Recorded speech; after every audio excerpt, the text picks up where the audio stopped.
time for the best coverage of the top stories in sports. The Sports Wrap with Jason Page starts now. Thank you, Chad Erickson, and good to have you with us on this Tuesday edition of the show. Lots to do over the next 60 minutes. Jordan Schultz will stop by, Fox NFL Insider. Get some thoughts with him from around the NFL.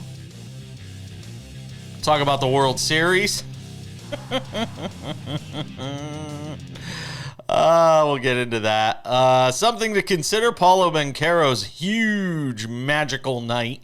We'll talk about that. Some odds and ends to wrap up the show as well, but we start things out in the National Football League, and Sam Yarnell is here. Daniel Jones folding like a cheap suit as the Giants fall to the Steelers last night. Look, I'm usually the last one to jump on board with a narrative. Sometimes I'll start the narrative, I feel like.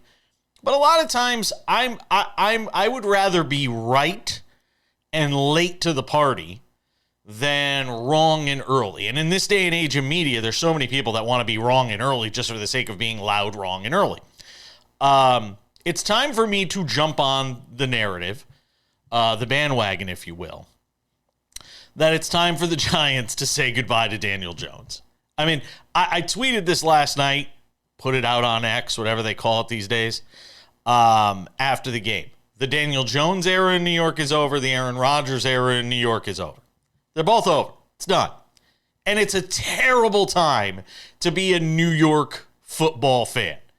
The Giants have been, I think I read this last night, the Giants have been 2-6 in like 7 of the last 8 years after 8 weeks, or with the one exception being the year they made the playoffs and beat the Vikings and then got stomped the game after that. But the Giants have been 2-6 through, this many games for the last 7 or 8 years, Sam Yarnell. And look, there were signs last night. You could see it. The offense looked sharper with Malik Neighbors. They got some production out of the backfield. And I'm going to say this, and you might think I'm nuts. The Giants are a good... Now I sound like a Jets fan. Dear God, help me. The Giants are a good quarterback away from actually being a pretty good team because there's a lot of pieces in place on this team that make it a good football team. But they need a quarterback, and Daniel Jones isn't that guy. So that's an interesting point with in terms of them being a quarterback away. I hadn't really thought about that. But, thinking about it out loud, Tyrone Tracy comes into that game last night and looks like an NFL RB1. I mean, 150 all-purpose yards, over 140 rushing yards alone. That kid's special.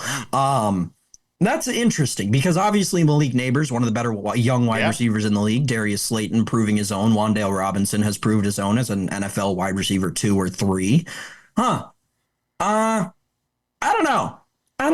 That defense last night, Jason, did struggle against an offense that I know you'll say is different with Russell Wilson, but let's not kid ourselves. That Pittsburgh offense has not looked great all season long, and they looked really good against a depleted New York Giants defense last night.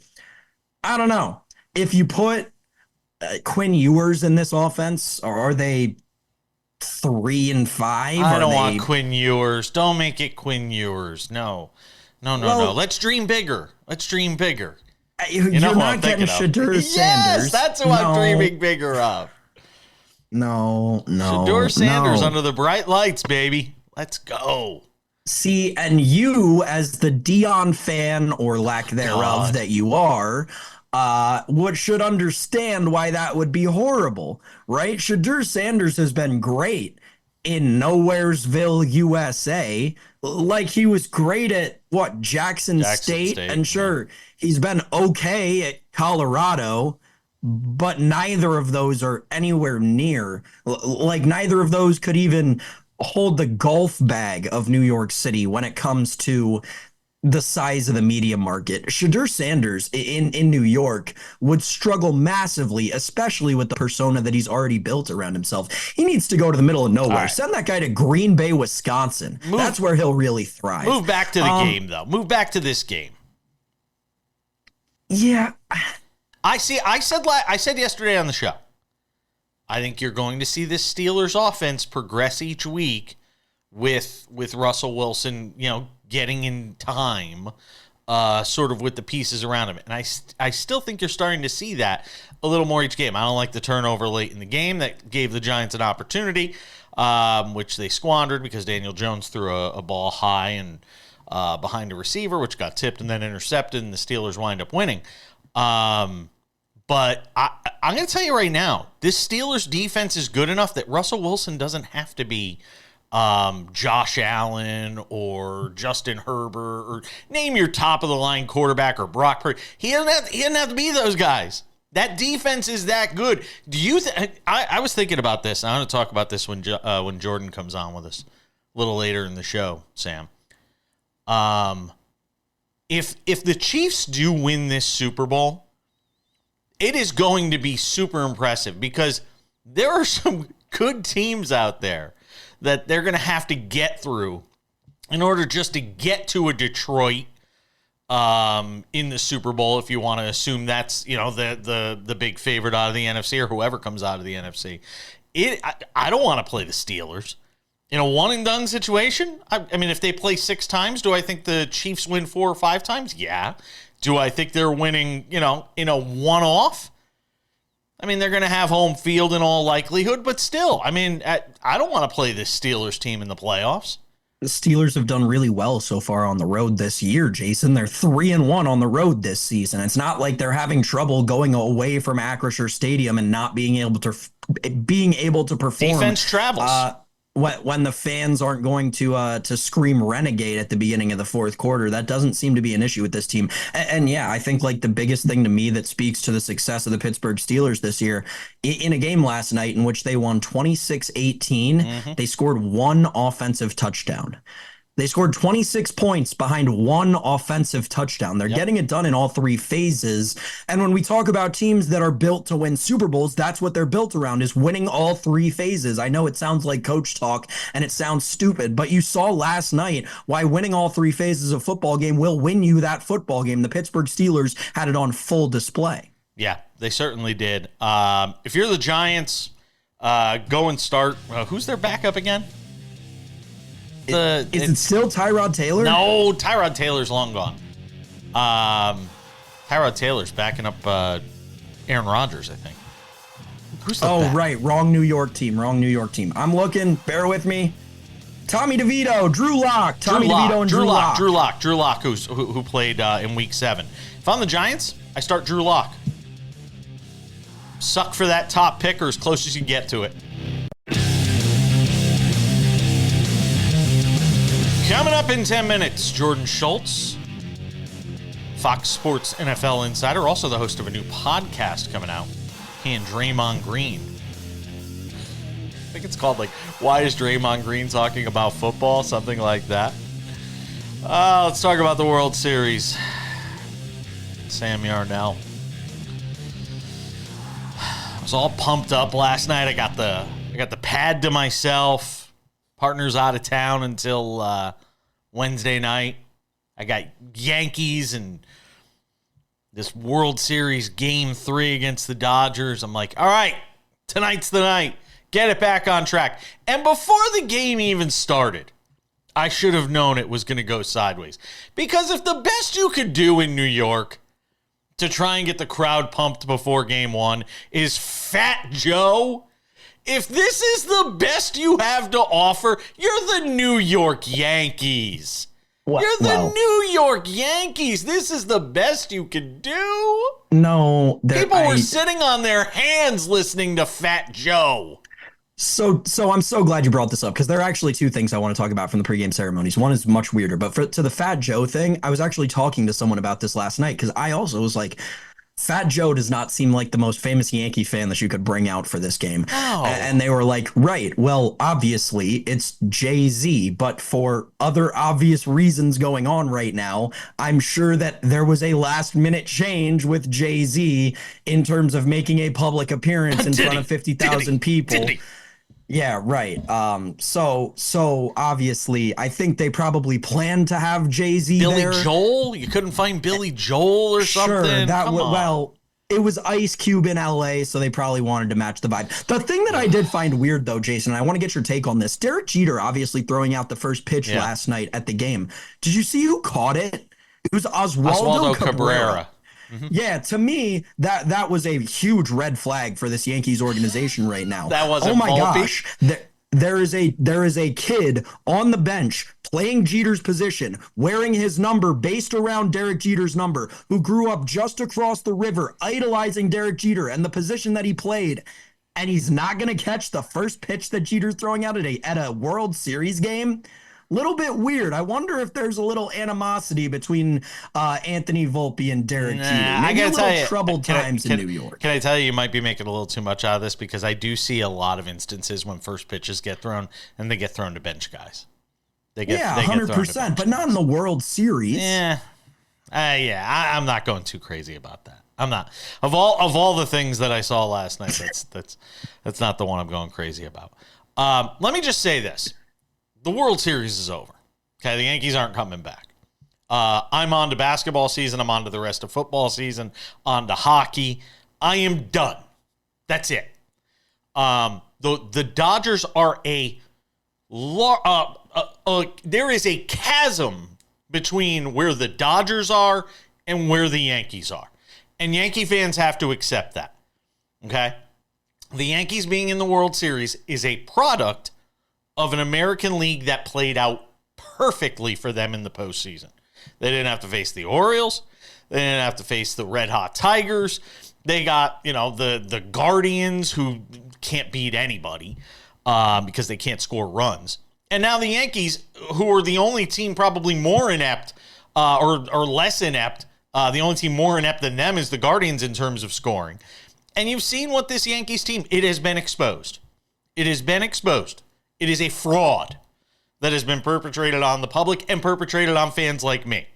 Okay? There need to be changes here. Aaron Boone's got to go. I hope they get swept so that they send him out to pasture. There are a lot of other managers we could bring in here to get swept in the World Series by the Dodgers. Lot of managers we could bring in. I'm done. I've had it. This team, I'm so fed up. But kudos to the Dodgers. Look, the Dodgers got hot at the right time, Sam. Dodgers are playing their best baseball at the right time. Even with Ohtani, who really shouldn't be in there. You could see he was struggling to swing the bat last night, struggling to run, having to hold on to his jersey to keep his shoulder in place. I give all the credit in the world to the Dodgers, though. They have capitalized on every Yankee mistake in this series, Sam. They have capitalized on every single mistake. So something that I've seen a lot of Yankees fans, and not you actually, but a lot in just because of where I live, something I've seen a lot of them say is that this is a lost season now, and they're making that decision on October 28th when the Yankees are down 4-0 in the bottom of the second inning of Game 3 of the World Series. They're now making the decision it's a lost season. That's not acceptable. You can say it's a lost season, but you knew this was a lost season in mid-August, early September, after the Yankees went through the entire trade deadline, making one move for Jazz Chisholm and still couldn't play competent defense or run the bases really at all. Jason and I sat here on this very show, a month and a half ago. And what did we say about the New York Yankees? We said their hitting is great. Their defense is subpar and their base running is minor league level, and you're not going to beat the Los Angeles Dodgers doing that. And what has happened in this World Series? Defensive blunders and base running mistakes, along with a horrible manager who put in a pitcher after a month and a half of being off in the bottom of the 10th of Game 1 of the World Series, whatever. But base running blunders and defensive mistakes have cost this team, I would say, a game and a half of this 3-game World Series so far. This is a team where we saw the problems months ago. We saw the problems a month before the trade deadline. We knew that this bullpen wasn't going to be able to hold up in October. We tried to tell you. And then through the ALDS, people were talking about Luke Weaver winning World Series MVP, how he was going to set the saves record for a single postseason. Let me tell you, if Mariano Rivera couldn't do it, there's no chance Luke Weaver was going to do it. So that's my frustration here, Jason. I understand the general Yankees fan sentiment of understanding that this series is over. It is. One team has come back from down 3-0 ever, right? And Yankees fans know that team all too well. One thing real quick, not to take the Yankees off the hook. The work behind home plate by these home plate umpires in this series has been absolutely disgraceful. This is your biggest stage. And I wrote about this for MSNBC in a recent column. This is your biggest stage if you're Major League Baseball. And you've got umpires calling balls that are 6 inches off the plate, calling strikes on balls that are 6 inches off the plate. I mean, the bat to Gleyber Torres at first and second and 2 outs. I don't know if it was 6th or 7th inning. Ball's clearly high. It's not even close, and it's a called strike 3. You've got to be better. We need a challenge system. It's got to happen. We're coming back with Jordan Schultz.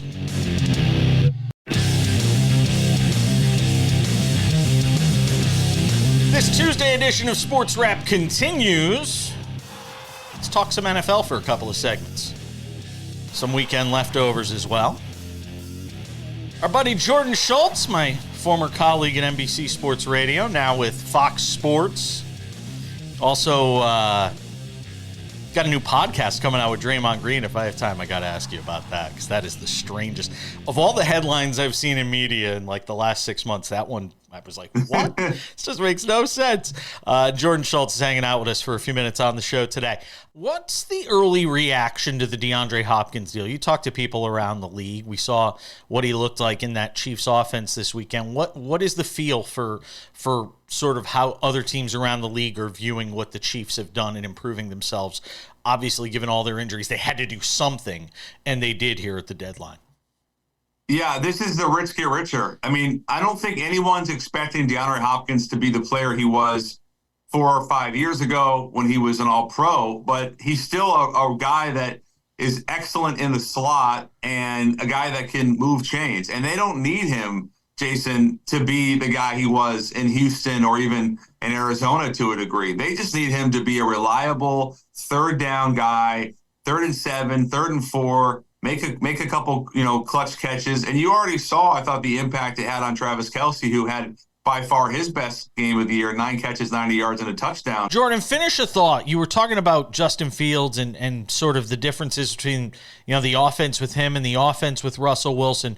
Finish that thought in sort of comparing and contrasting what this Steelers offense looked like with the two of those guys. I think with Fields, they were 4.9 yards per attempt on the throws with play action. With Wilson last year in Denver, he was almost 7.5. So they're going to throw the ball down the field. You've seen it now 2 games in a row. He had that just trademark dime to George Pickens against New York, and he played pretty well again last night. And the defense is so good that they don't need him, to your point, to be great. I still think Kansas City is the best team in the league, but Pittsburgh now has had 3 straight great games of Najee Harris. They have had another dominant performance all year by T.J. Watt. They have had they have Highsmith on the other side, who's terrific. They have a really good young corner in Joey Porter. They're just really well put together, and I think adding Patrick Queen made a big difference for them. So I want to see what they do with the deadline because I still think they need another wide receiver. But assuming they get someone else, it won't be Deontay Johnson. That's the one guy we know it won't be. But assuming they get another wide receiver, that is a dangerous club. Absolutely.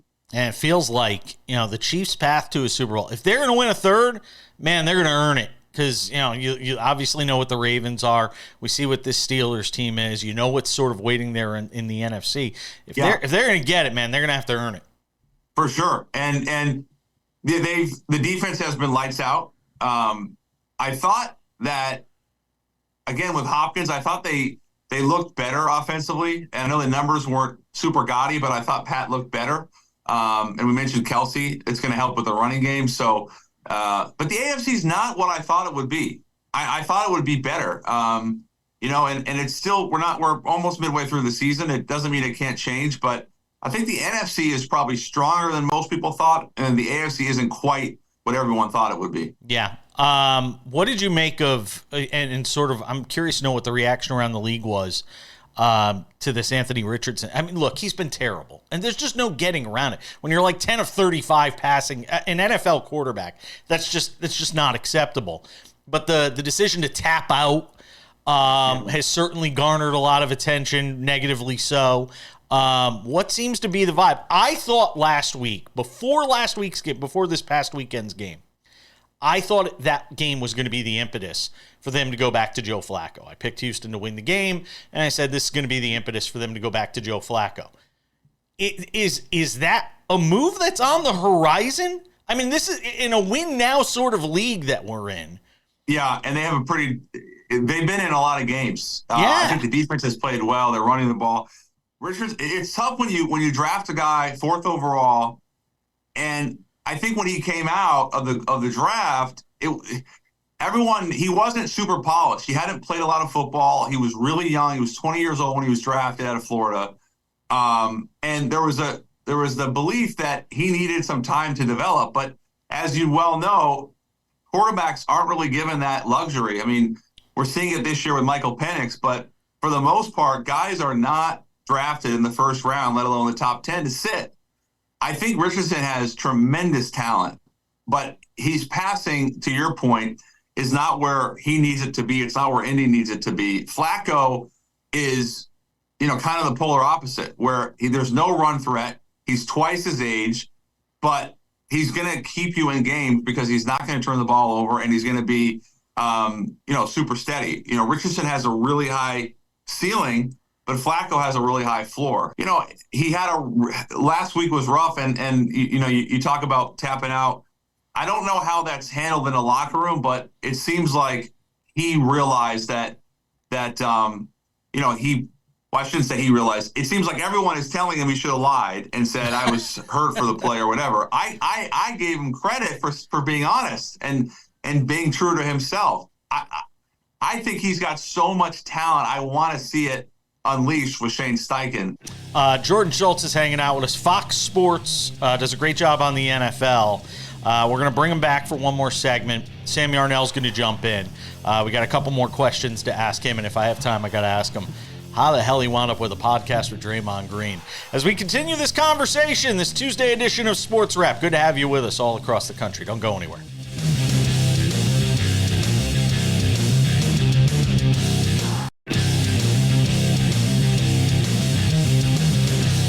One more segment with Jordan Schultz talking about the NFL. Sam Yarnell joins the conversation as well. Sam Yarnell has joined the chat. Where do you go if you're the Cowboys and Jets? I mean, one's 3-4, the other's 2-6 or whatever, 3-5, whatever. Yeah. I mean, where are you going if you're these organizations that have money tied into quarterback? You invested everything if you're the Jets. Cowboys have all this money in Lamb and Dak Prescott. They're going nowhere. Where do you turn if you're these two organizations here halfway through the season? I'll start with Dallas. There's just completely a lack of accountability in terms of the way he has handled this season. Forget about the last 30 years not going to a Super Bowl. But there is a complete lack of accountability within that organization. And they have mishandled so many situations. You can even look at how everything went down with Derrick Henry and the fact that he wanted to be or would have been, I think, really interested in being a Dallas Cowboy. He lives in Dallas in the offseason. He trains there.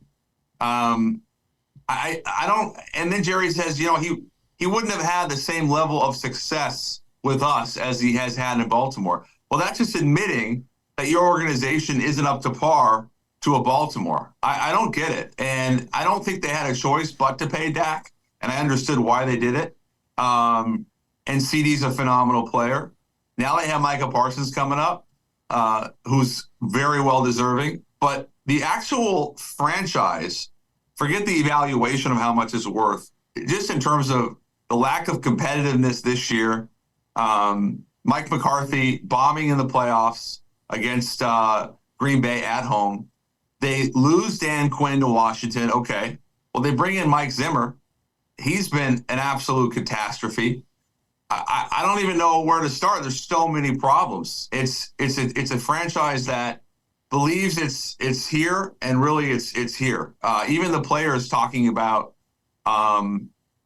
the weight room and how frustrating it is, or how strange it is to have fans watching them work out.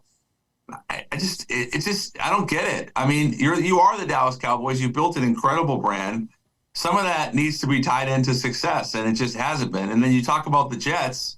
I think it's an owner and Woody Johnson who makes very emotional decisions. You know, they fire Robert Saleh, who at 20 and 36, fine, he wasn't successful, but the way they do it, not really telling anyone, including the GM, going down to his office and shocking the whole building, him and Christopher Johnson. I don't understand it. The way that they handled the Hassan Reddick situation, I didn't get that, in terms of telling him we're going to negotiate with you in good faith, and then they don't talk to the guy for 7 months. Jordan, when we talk about the Jets, notion that I posited on the show earlier this week was potentially, and I know we talk about Woody Johnson making emotional decisions, letting go of some of these guys that you've gone out and made these emotional decisions and trying to recoup some of it in draft capital. I haven't really looked into the logistics at all, but have you heard anything about the Jets trying to move off of a Devontae Adams who they just acquired, or move off of Hassan Reddick in any way, shape, or form, even though he's finally back in playing?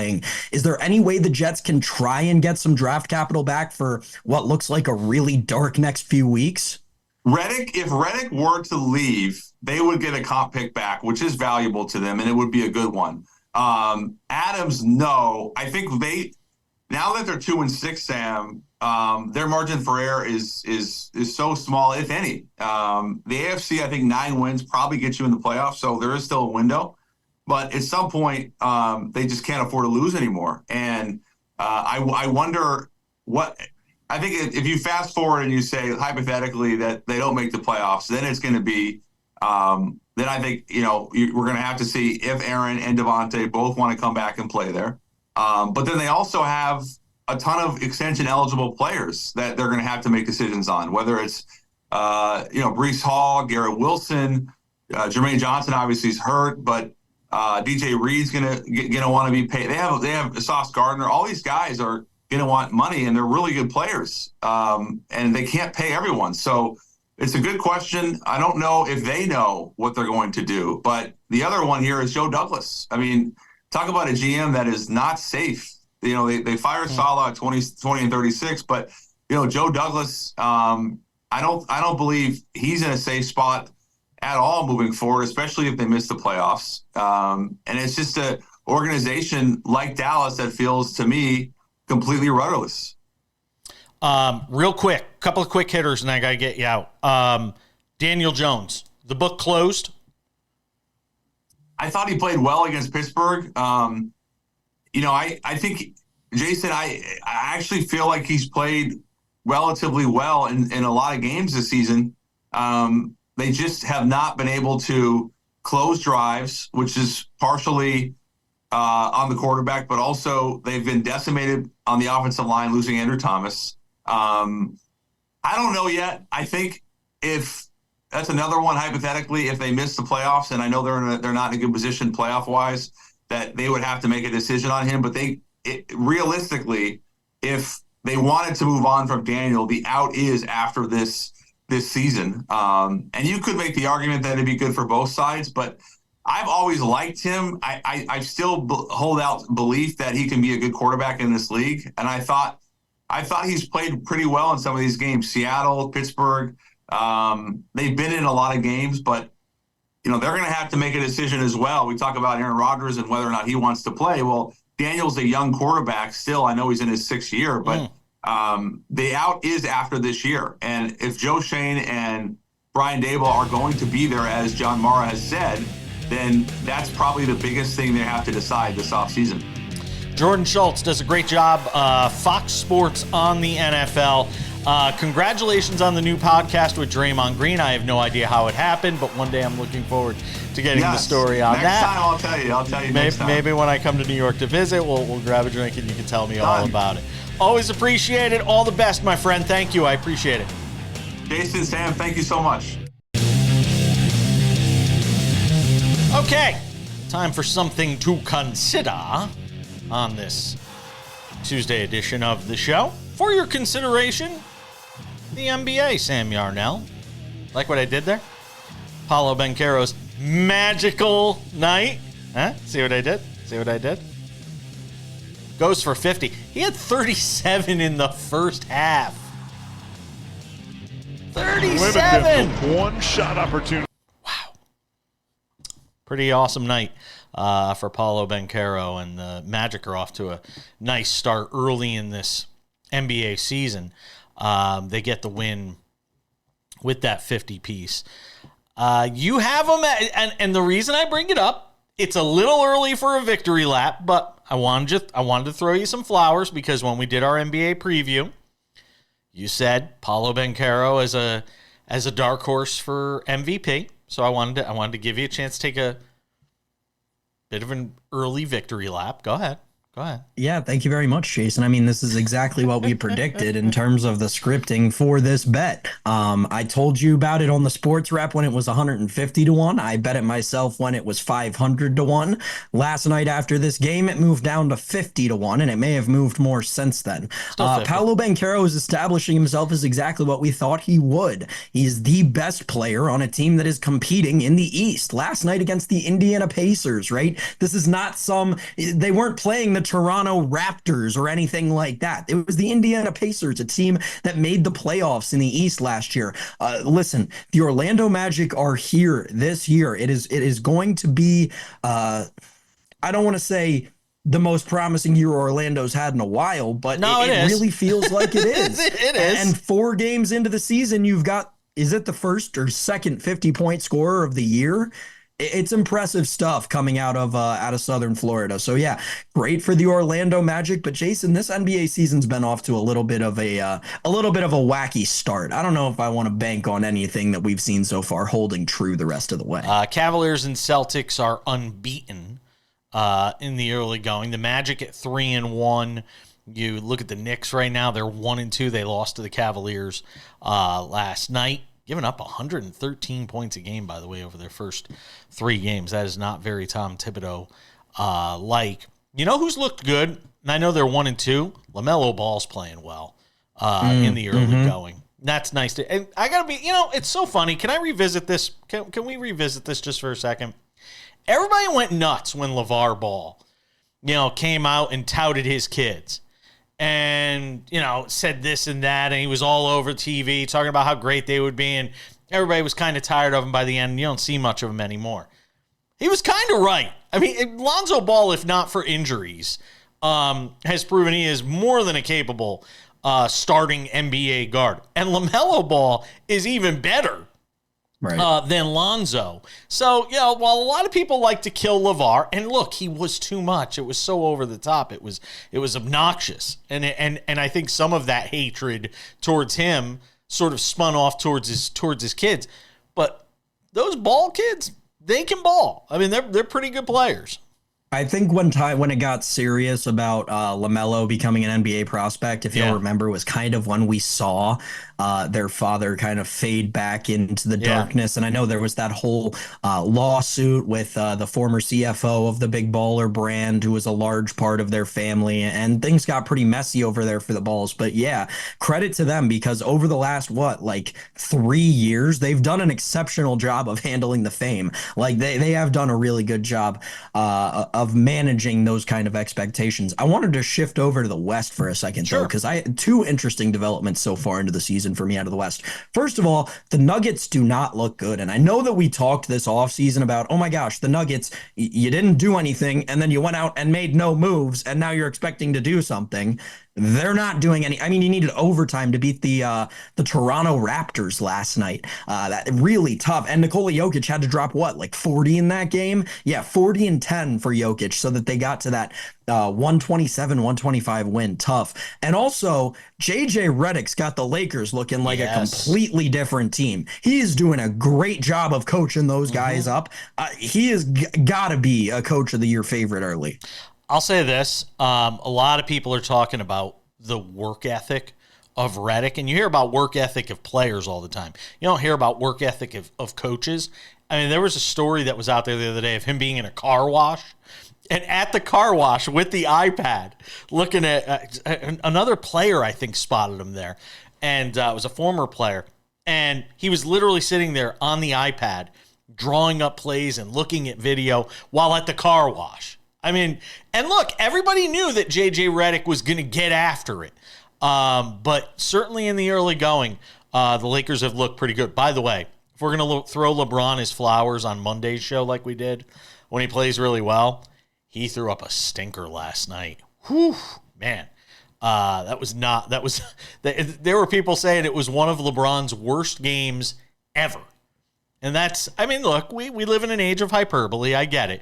But LeBron last night, 3 of 14, 11 points, 8 rebounds, 5 assists, a minus 17. The Lakers lost in Phoenix. I just want to put that out there. 11, 5, and 8, and we're talking about it being one of his worst games of all time. Yeah, I know. I think that speaks in what, his 22nd season in the league? Yeah, that speaks to the greatness of LeBron James. I agree with that. One last thing here, because I meant to bring this up earlier. I kind of buried part of the lead. The Celtics are 4-0. And they are playing like a team that didn't win a championship last year. They're playing like a team that lost in the NBA Finals last year.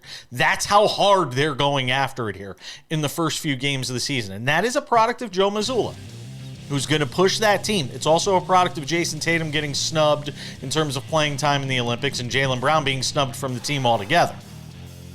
It's also a product of them having played the Wizards, Pistons, and Bucks. But they beat them. The Bucks are supposed to be a contender in the East, and the Knicks, who they blew out on opening night. I'm just saying.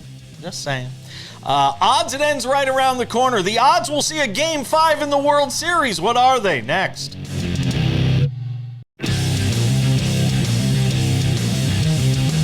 All right. Just about time to put the wraps on this baby. Before we do, thank you to the Hartford Yard Goats, AA Eastern League, affiliate of the Colorado Rockies. I'm going to do something I rarely do here. I'm going to stand up.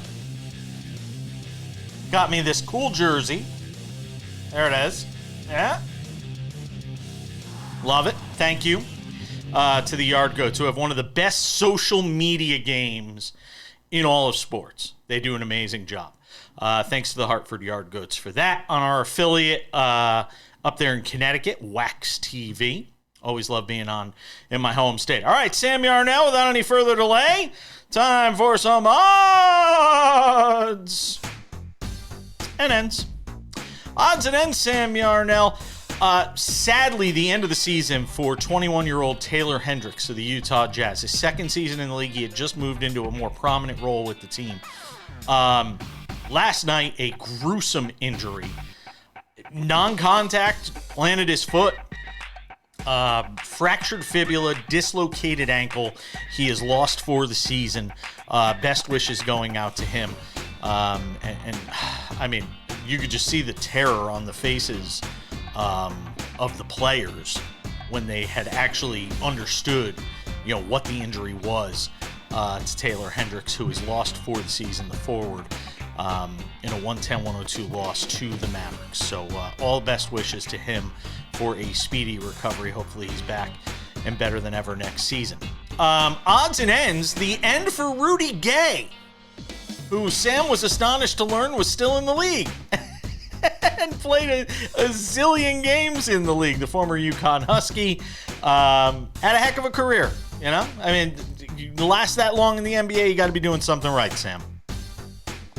No kidding. I did not realize that Rudy Gay played 1,100 NBA games. And because of some of those Memphis teams in the early 2010s, his career minutes per game, 30.9. I mean, the dude was a warrior and a lifer in terms of just consistency and always being out there.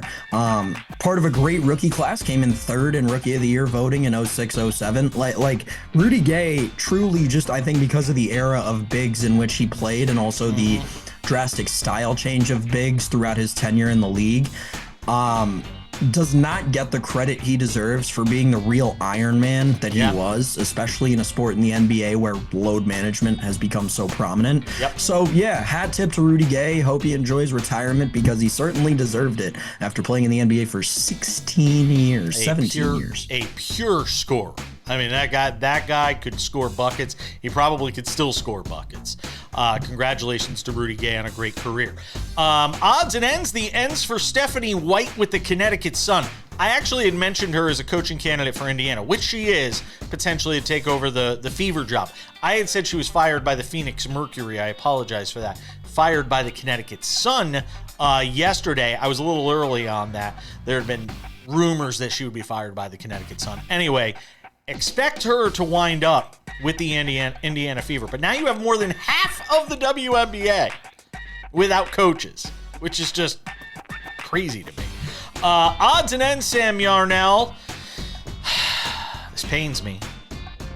The odds that the Yankees can force a Game 5 in this World Series and not get swept. Look at the smile on your face. Look at that. Look at that Cheshire cat grin on your face when we talk about the idea of the Yankees being swept.